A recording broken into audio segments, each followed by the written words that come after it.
Fast money round. Put your hands up to answer the question, right? Who shoots weddings?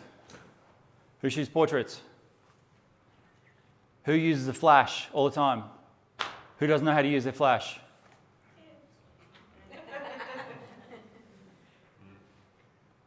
Who uses gels? Who's forgotten what's happening? All right, cool. Okay, that gives us a bit of a sort of gauge on what we've got, who we've got in the room. If you don't use a flash a lot, and if you need help, come and see one of us who is not teaching, okay? So the guys are going to do presentations, they're going to do stuff afterwards. If you're not sure what's going on or if you're struggling a little bit, come and see one of us, because there's 4 of us or 3 of us floating around while one's teaching, all right? So we can always answer your questions. Okay. So this first section is all about lighting and posing. I know it's not all about the creative, all about the everything else, but the lighting and posing is the one thing that always falls apart when people pull their flashes out, because they get all flashy and they get all, oh, I'm going to create something amazing. They get all creative and they fuck up the lighting and posing. It's the one thing that always falls apart. When we take photos and when we do the photos outside, we're going to be looking for this as well, because this lighting and posing is fundamental. If you want to win awards, if you want to showcase amazing photos, if you want to sell your photos, all that sort of stuff, lighting and posing needs to be spot on. And I'm going to ride all of you on it, because I want all of you to walk out of here and go, okay, I can light and pose like a demon now, okay? If we see some crap lighting and posing, I'll be nice, like I won't be a bitch about it, but I'll go, oi, come on, just maybe do this and do this, and I'll help you, okay? But I'm going to be one of those people that rides you on it, because I'm all about doing it right. Okay? That make sense? I mean, and when I say doing it right, I mean lighting and posing, I mean your camera settings, I mean all that stuff. I don't want noisy photos. I don't want weird things happening. I want you to look at the frame, stop and breathe and go, right, what do I need to do here? You don't have to be in a rush. We're going to be in a rush, but you guys don't, okay? All right. So very quickly, everything that I'm going to show you now, I've got in my online program that is on my website. I'll talk to you about it later. All right, so who's got a system for every photo that they shoot in terms of how you set it up, how you set up your camera, all that sort of stuff? Just by show of hands, who's got a system? Okay, I'm going to give you one, because I want all of you to have a system, and before you take any photo, I want all of you to go bang, bang, bang, bang, bang. This is my system, all right?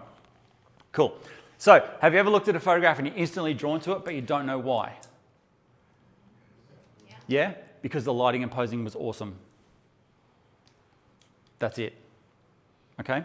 Simple. It's super simple. All right. So, this is the only system for taking photos and for shooting that you'll ever need. You don't need to take photos. I'm going to give it to you. All right? So, the first step, the first thing you always have to do is look for the light. Everything that we do today, everything tomorrow, everything we teach you, we're going to be looking for lighting first. If you don't do that, you're going to have to come back to it.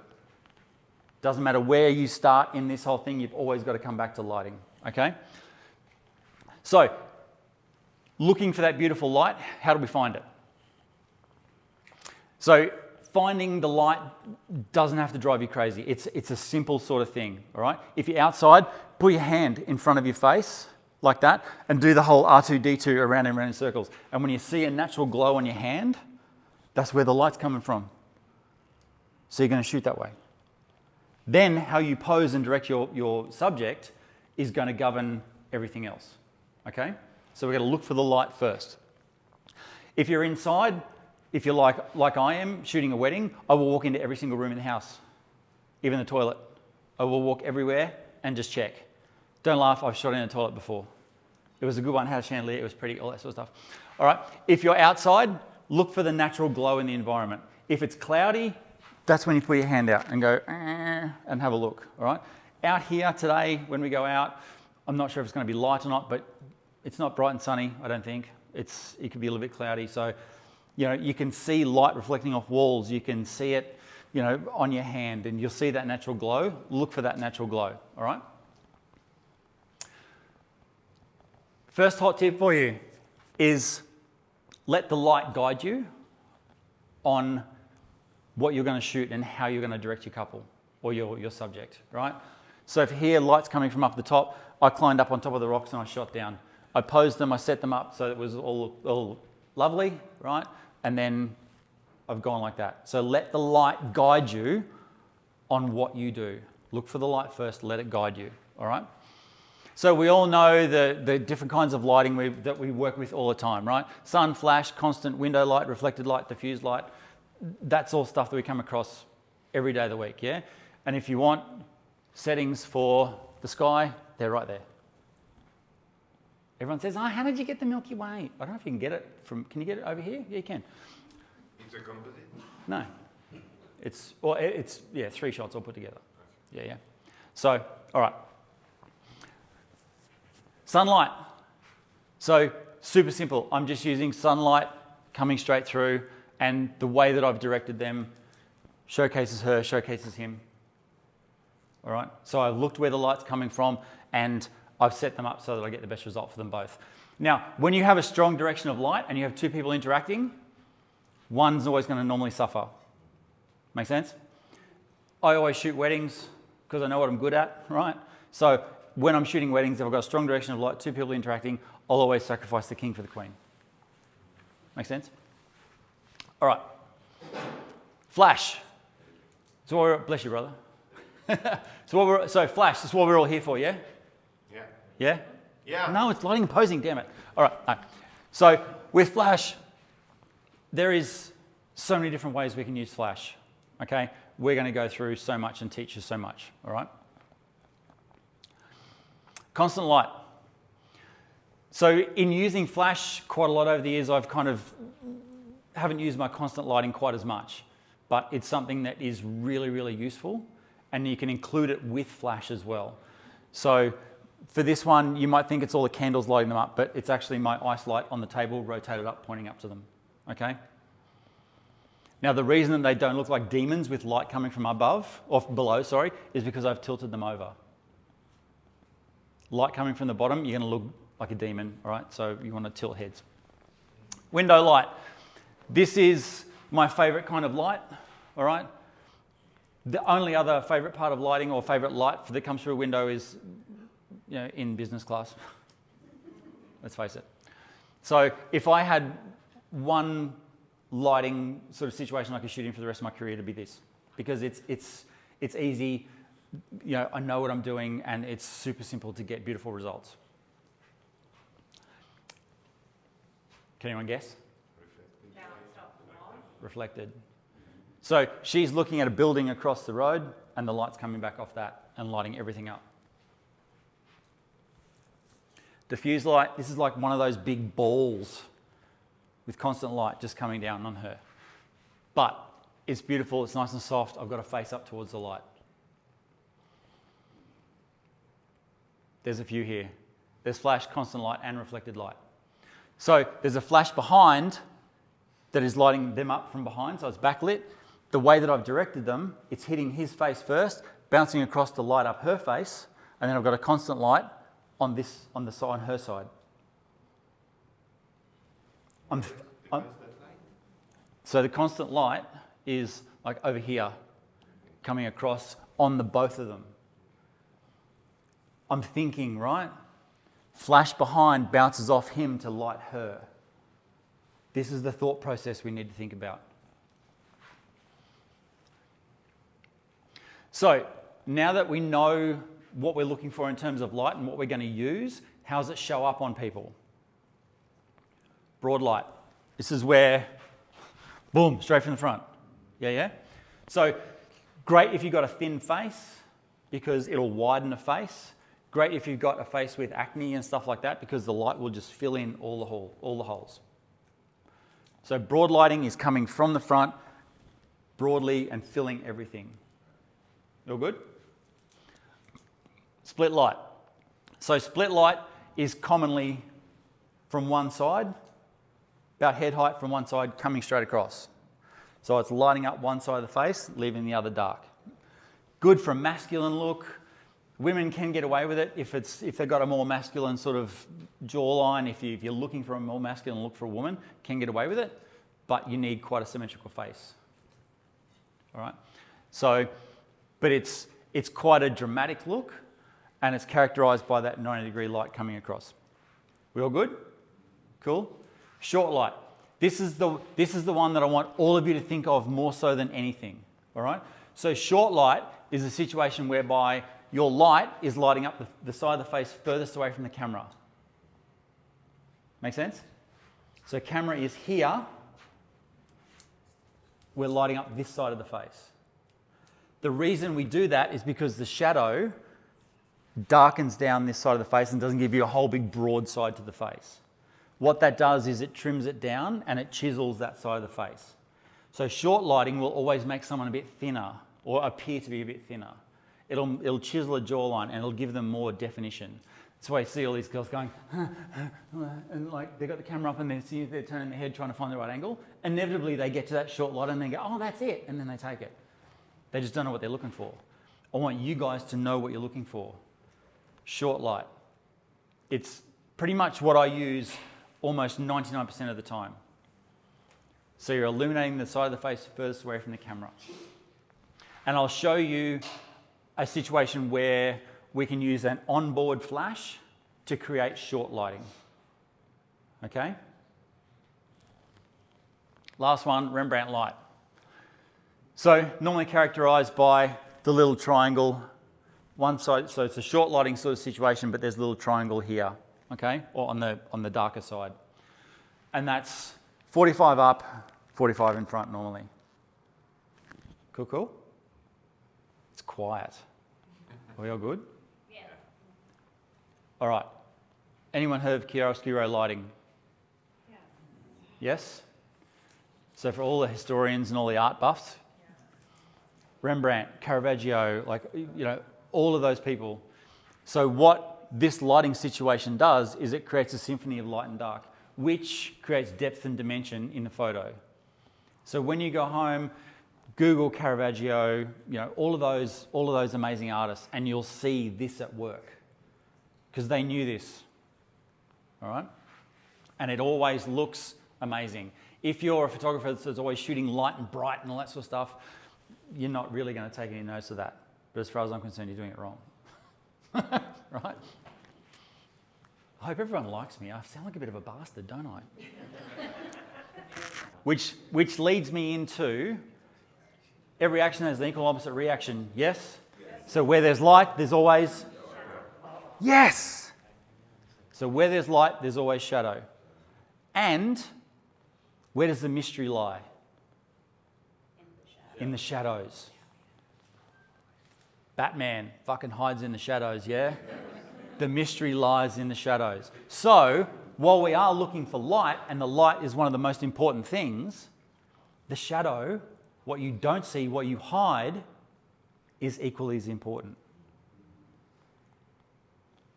You'll understand why in a minute.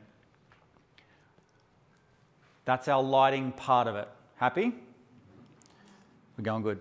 All right, be aware of your location. All I'm going to say about this is don't be seduced by an amazing location. Okay? When you take a photo, I want you to do so in a way that showcases the subject, so the subject loves how they look in the photo. Amplify their strengths, hide their weaknesses. They want to look and feel amazing in that photo. And when they see it, they want to love how they look. If they don't, doesn't matter how amazing the background is, that photo's never going to be seen. Make sense? Which is where composition comes in. So composition is huge. And when I'm talking about composition, I don't just mean how you position the frame, how you position the subject in the frame. I'm also talking about composition of lighting, composition of contrast, composition of colours. Composition's not just about where you put them, it's about the whole frame. It's about everything in it.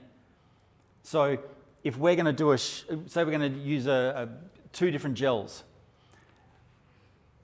If you're going to use a red gel, what's a contrasting colour? Blue.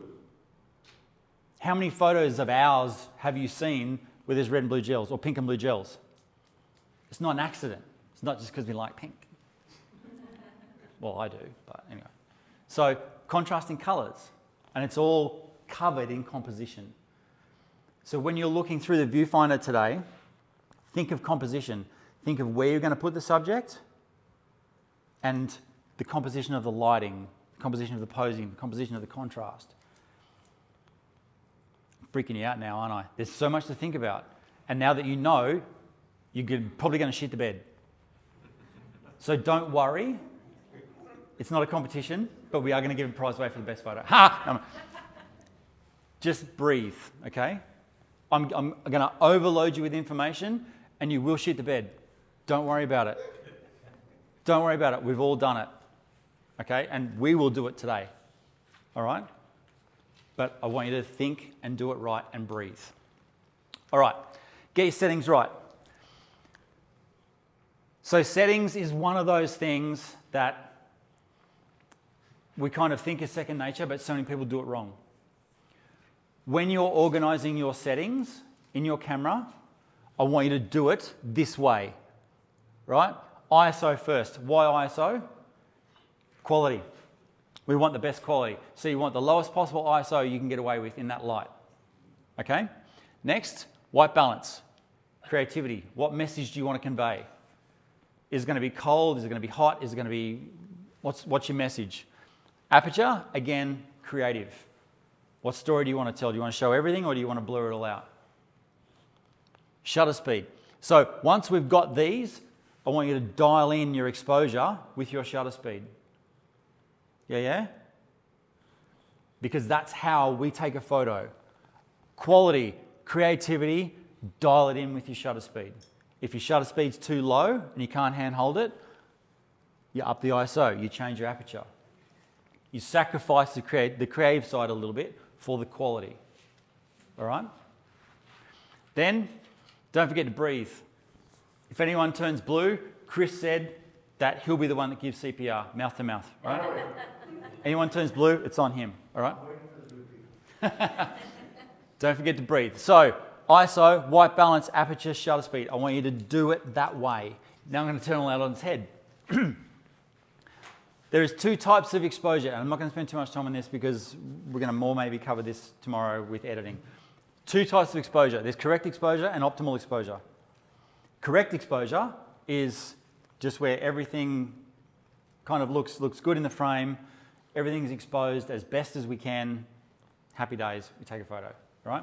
Optimal exposure is, I want you to think of optimal exposure as if you're going to enter an award.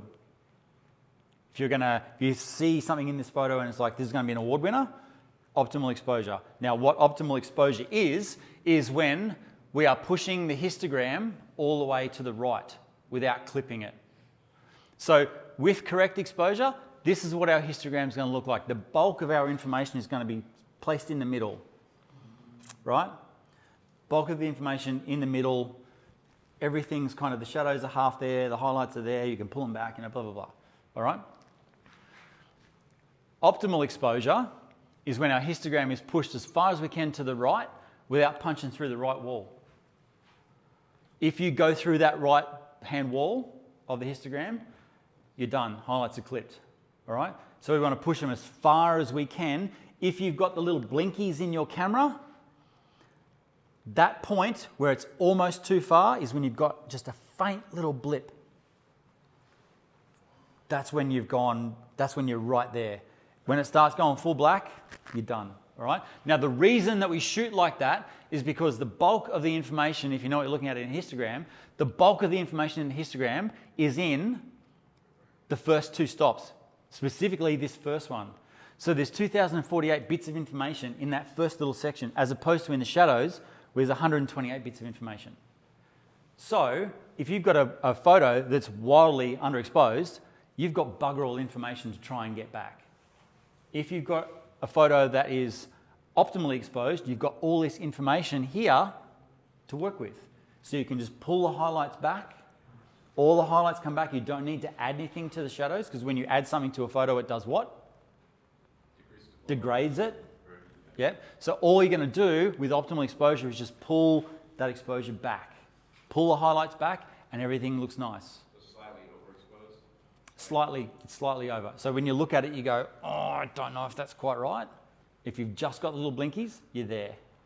It takes a different mindset because we look at our photos and go, oh no, it's overexposed. But if you were to enter it in a competition, you just pull the highlights back, it's perfect. As soon as you add shadows, as soon as you add something to the photo, it degrades it. Aren't the clippies blanked or clipped already?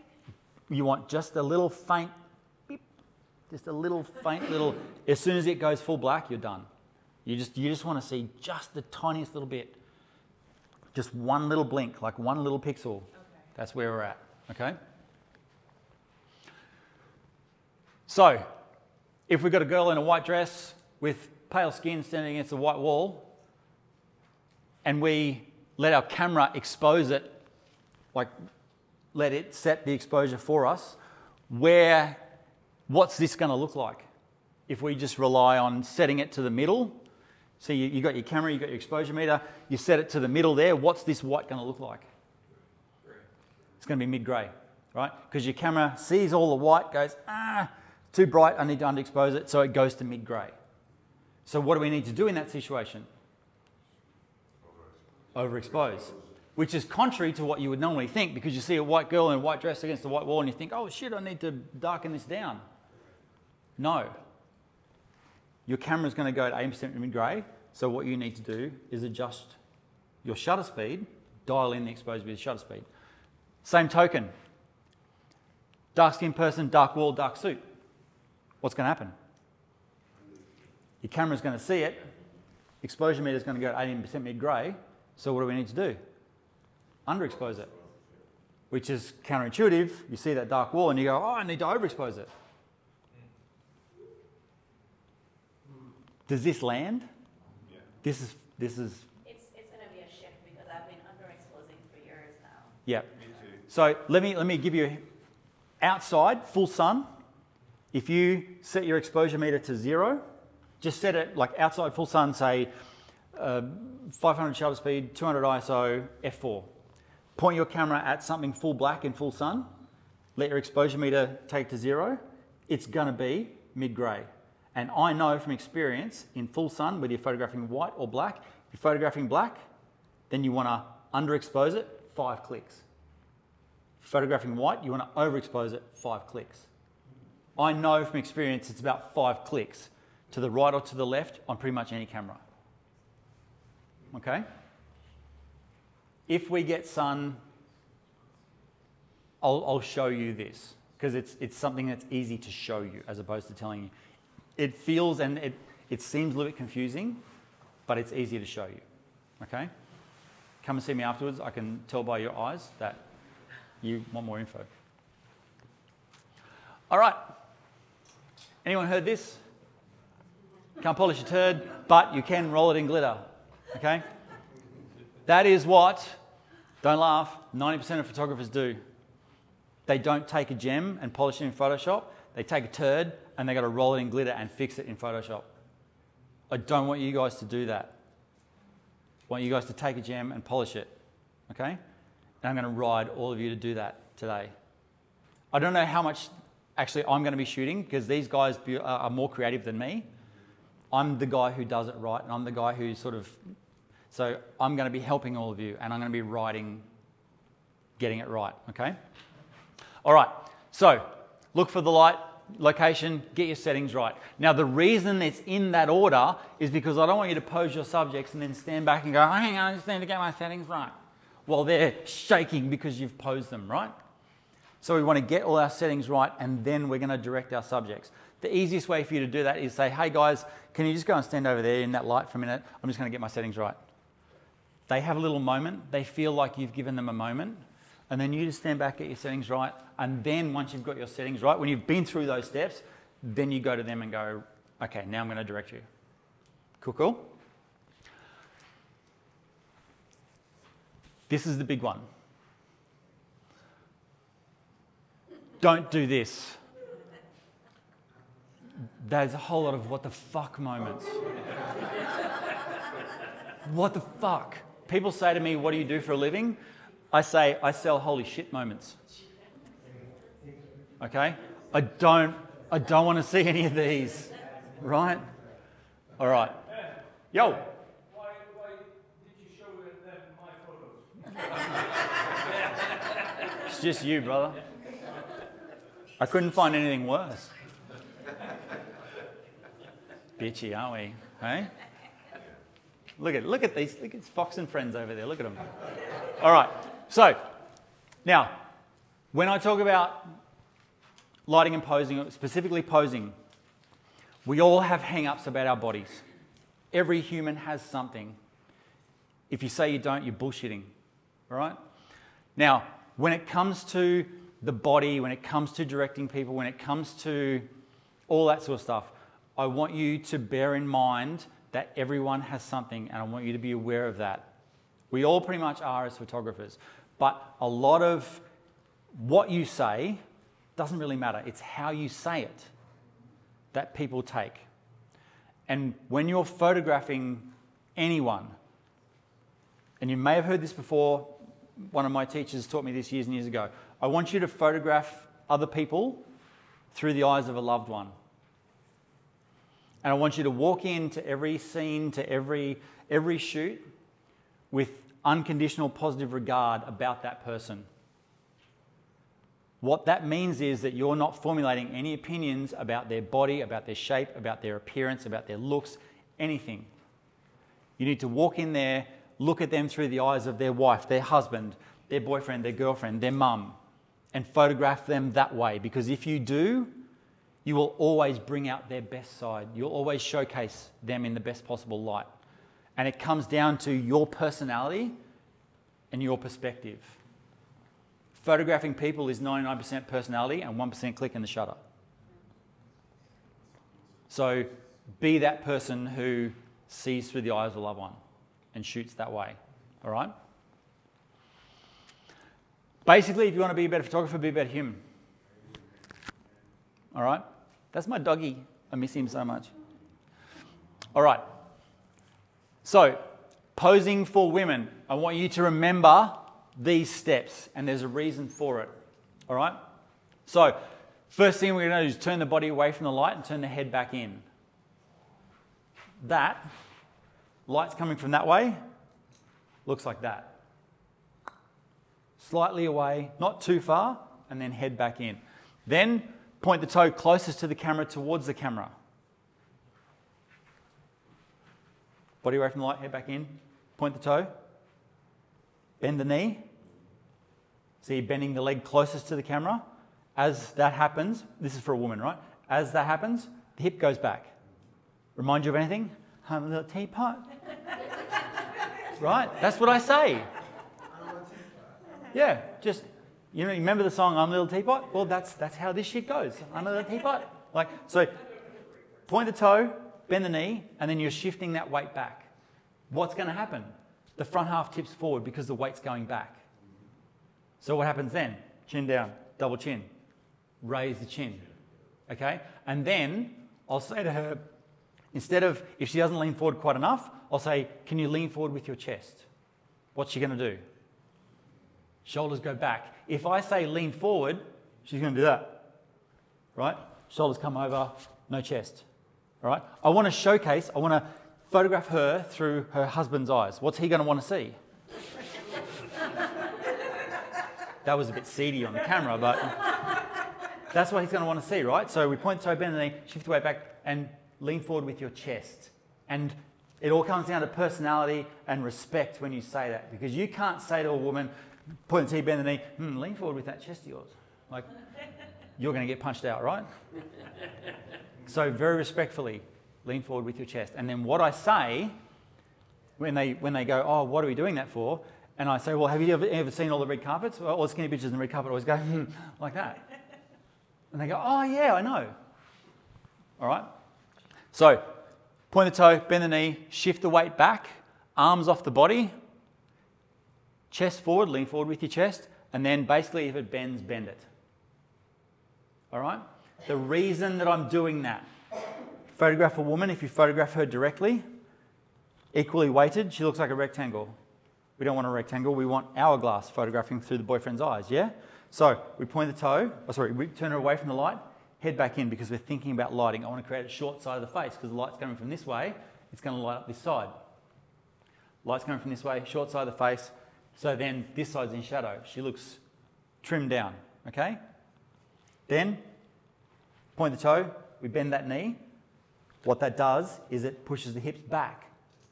So whatever is furthest away from the camera looks smaller, whatever is closer to the camera looks bigger. Bum smaller, chest is bigger. If they're amply chested, then you don't need to lean forward quite as much. If much bigger here, let them go back a little bit more. All right?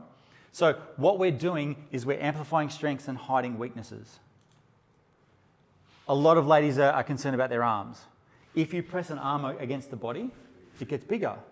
If you let it go, let it come out, it's trimmer. But you can't walk around like that all day, right? So point T, bend knee, shift the weight back. Then with the arms, what you're going to do, this one is naturally going to hang and it's not going to be touching the body.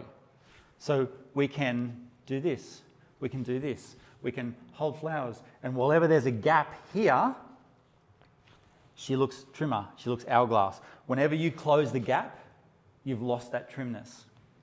All right? Make sense? Here's that example. Rectangle, body facing towards the light. See how we've still got it blocked here?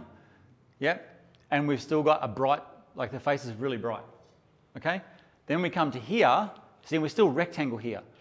We come to here, we've got a nice little hourglass shape there. We've got gaps between the arms, and she looks thinner in that than she does these two. Would you agree? That's why we do that.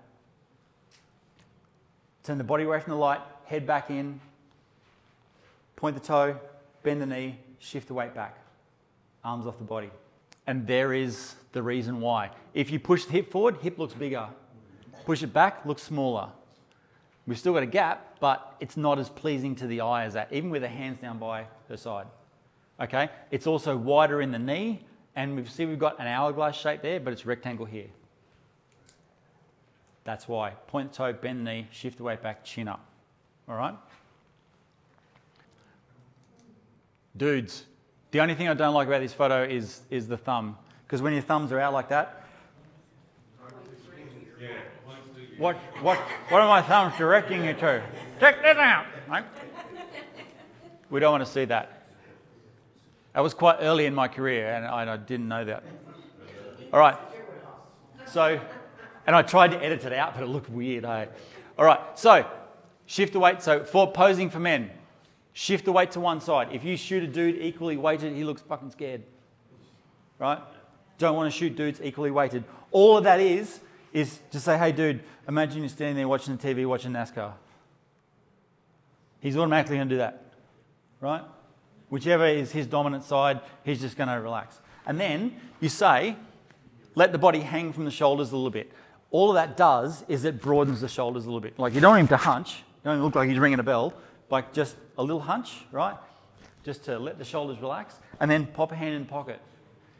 See how I'm looking scared? But now, not so much. Where's the light coming from? Over there. What am I going to do? Stop. Done. Super, super easy. And when you've got a guy with a girl, that's a whole other ball game. But these fundamentals for both the guy and the girl stay the same. Even when they're holding each other, interacting, you can still shift the weight back, point the toe. You still do all of that with them both. And for him, it's easy. Dude, just shift your weight to one side for me. If nothing else, shift your weight to one side. If nothing else, okay? Same there, see? Shifted the weight, hands in his pockets. I got one shot of him looking out. See where the light's coming from? One shot looking out, one shot looking at me. Chin up, so he hasn't got a double chin. Because dudes are worried about this, and this, right? Ladies are worried about fucking everything, all right?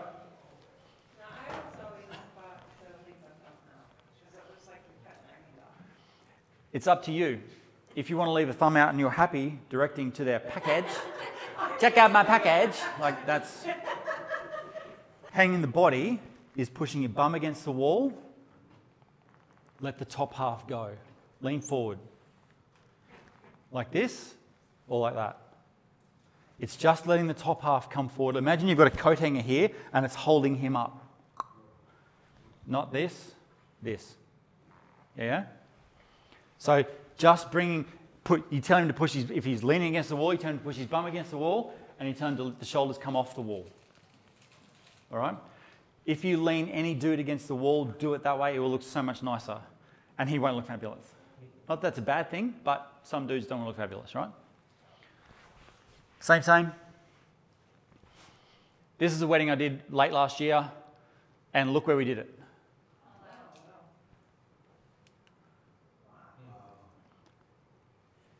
Colour composition of him, composition of light in a shit spot. But I saw the light out here, I went for the light first, and then I brought everything back. I zoomed in so I didn't see all the shit in the background. Okay? That's nothing. Wait till you see what Chris pulls out here. Like, you're just going to go, All right? So, here's an extreme example of posing dudes. Even down to putting his tie off a little bit because he's the kind of disheveled one, right? These two old buggers, then the grandfather.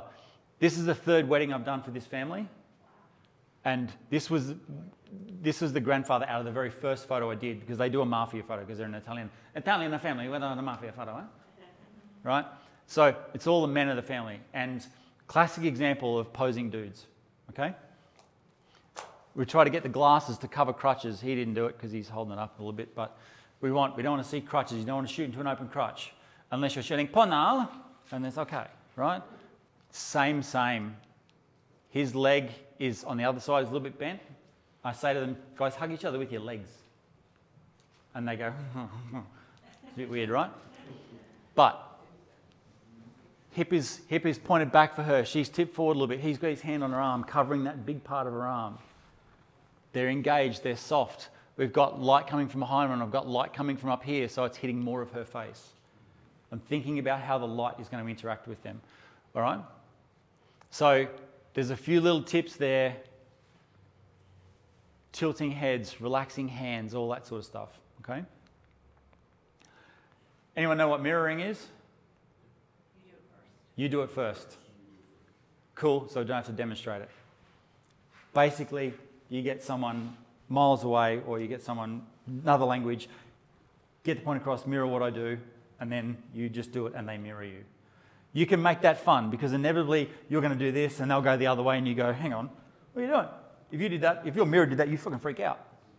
Like, have a little giggle with them, right? Loosen things up a little bit and get them to mirror what you do. That will be the easiest possible way that you can come across professional, come across knowing what you're doing, even if you're not confident with posing. Right? Mirror it for them. And as you're mirroring it, you can see what's going on. You can see where the lighting's hitting them. You can see what looks good. And then you just stop. Okay? That is the best trick. We've kind of been through all of these. All right?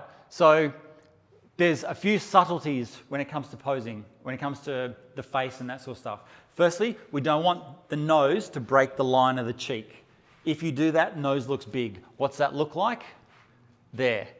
See, the nose doesn't break the line of the cheek, doesn't break the cheek, doesn't break the cheek. When that nose goes past the line of the cheek, it looks big. You look like Gonzo, all right? Bear that in mind. What if someone has a really small nose?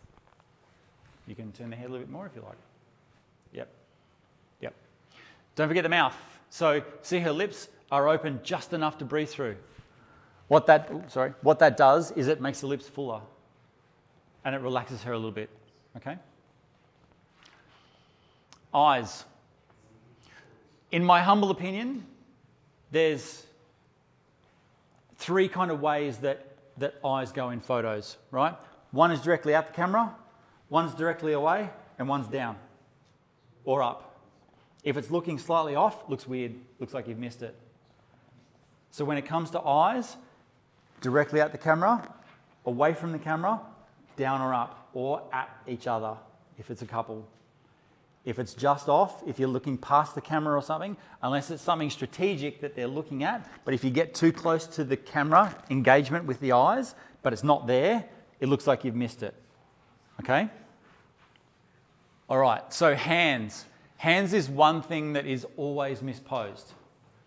Now, I know I'm going deep here, but I want you to think about this when we're doing photos with flashes and all that sort of stuff, because I know as soon as the flash comes out, as soon as we start getting creative, shit goes south, right?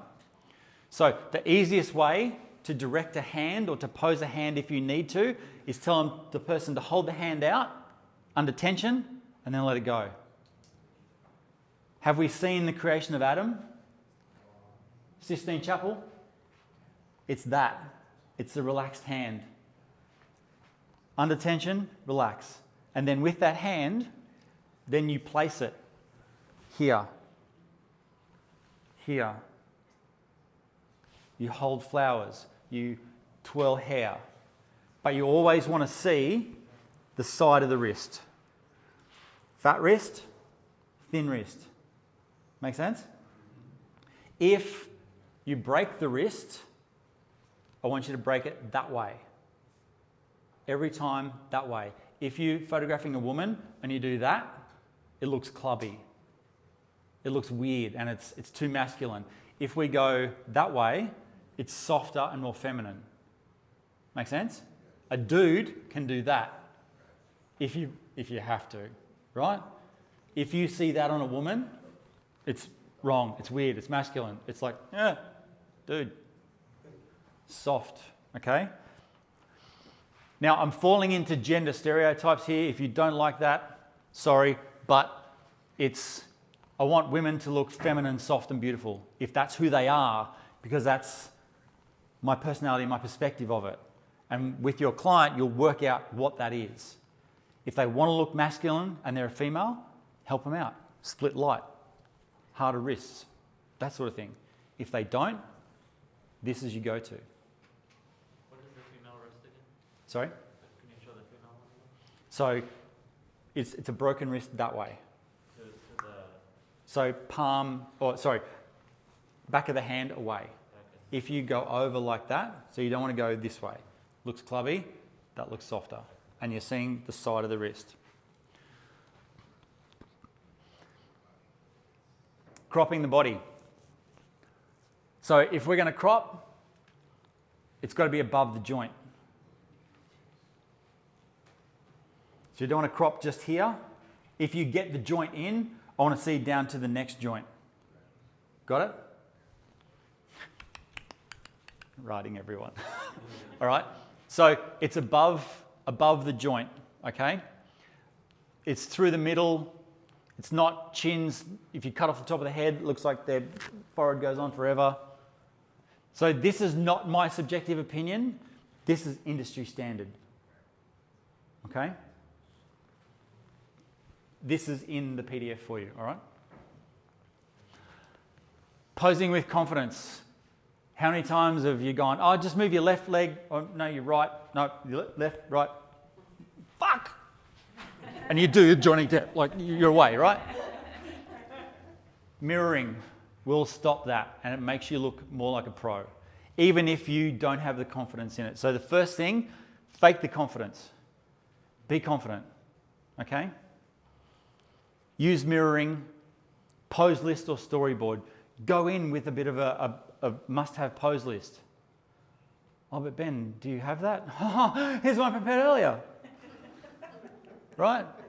So, pose, let the light guide you. Yeah? Personality. Use your sparkling personality. I know you all have one because you've got to be a photographer. Okay? Poses. This is a bit of a must-have pose list if you're shooting a wedding, right? I'm not going to go through them all, but they're all there. Now, the one thing with posing, I want you all to have a cheese-free diet. Don't want to see any cheesy posing, any crazy Russian wedding posing, shit like that. Because just damn. So think about it when you're posing your subject. You want to give them a reason to be in the scene. If they don't look like they should be in the scene or there's something not quite right, then you've gone astray. They want to look like they have a reason to be in the scene. And they want to look comfortable and natural in the scene. Yeah? Expression. Where are you? There you are. Yeah. If anyone saw my video that I posted online, you'll know I make chicken noises. I lost my voice recently and my chicken voice hasn't come back. But expression, without expression, your photo is just a photo of a human. That's it. Okay? I said to her, this was my ex-partner's kid.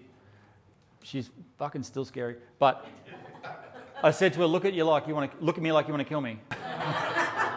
That's what I got. Right? Expression. Like I said to her, look at me like you want to kill me. And she gave me that expression. I don't want to see anyone asking for a smile. If you ask for a smile, you get this. Fuck. Right? If you ask for a smile, what that does is it shows your inexperience.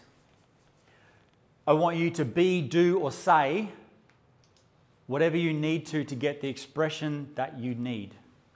Doesn't always have to be laughing. Doesn't always have to be smiling.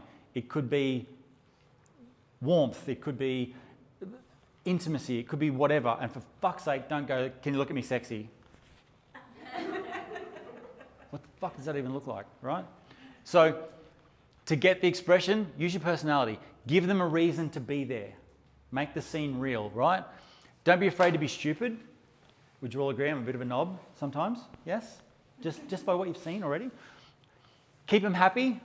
Alcohol for adults is good. Lollies for kids is sometimes good if you can hand them back. All right?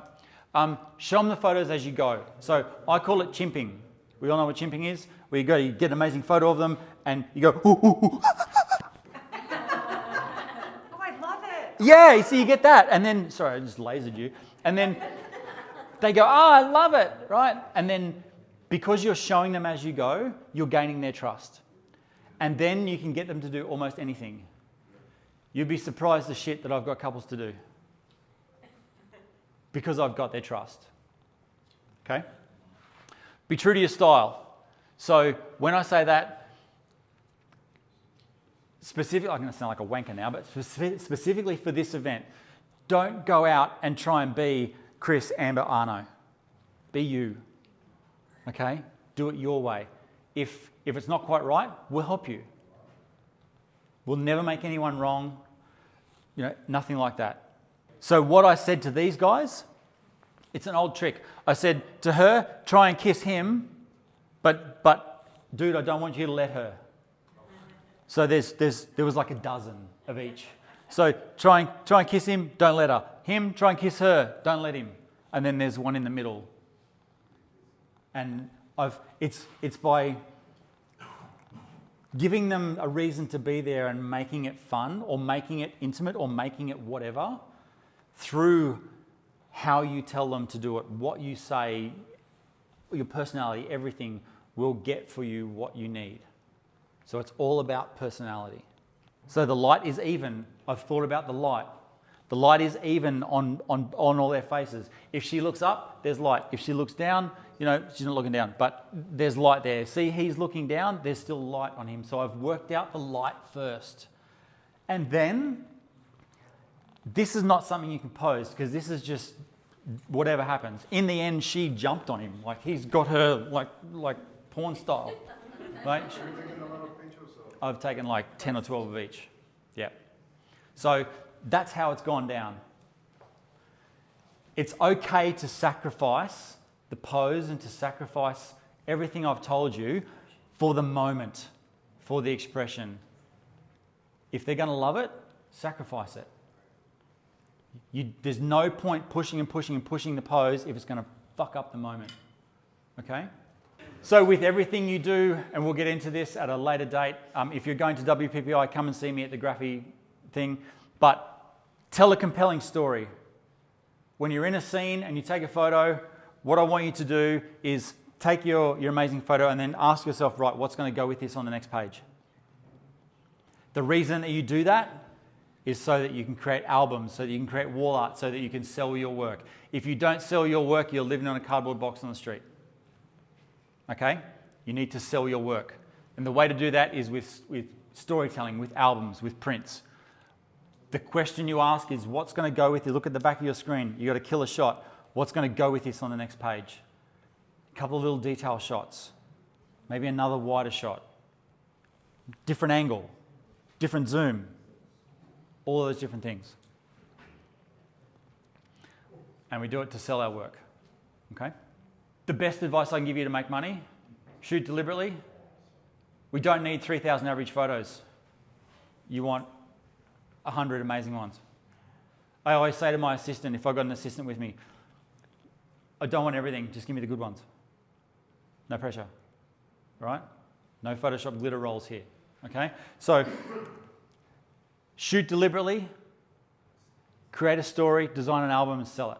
Shoot deliberately. So, shooting deliberately means you're not going home with 5,000 photos that you need to cull. I know photographers, flash photographers, who will shoot 10,000 photos at a wedding. I would have an aneurysm and die. I shoot 1,200 maybe, and then I'll deliver 900. Shoot deliberately. Think. Go through those steps for the settings. Sometimes I'll shoot 2,000 because they might be walking out and you go click, click, click, click. But if you've got something set up, you've got your lighting set up. I've seen photographers go bang, bang, bang, bang, bang, bang, like take 15 photos of the one setup and they haven't moved. And I'm like, the fuck are you doing? You only need one.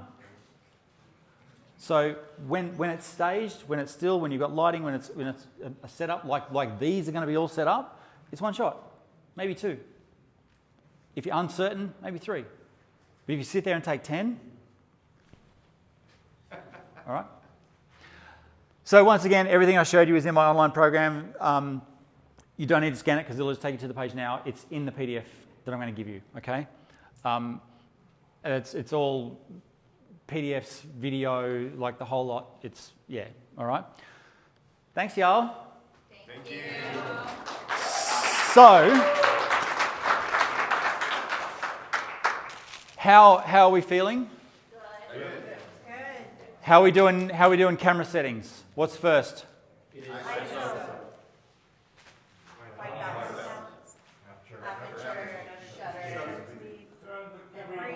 Turn the camera on. Take the fucking lens cap off. All right, whoever says it all first, quick. ISO, white balance, shutter speed, or aperture, shutter speed. ISO, white balance, aperture, shutter speed, and don't forget to breathe. Catch, brother. One more. One more. ISO, ISO, white balance, aperture, Shutter speed, shutter speed. ISO, white balance, aperture. Dial in with your shutter speed. Breathe, y'all. Thank you, guys.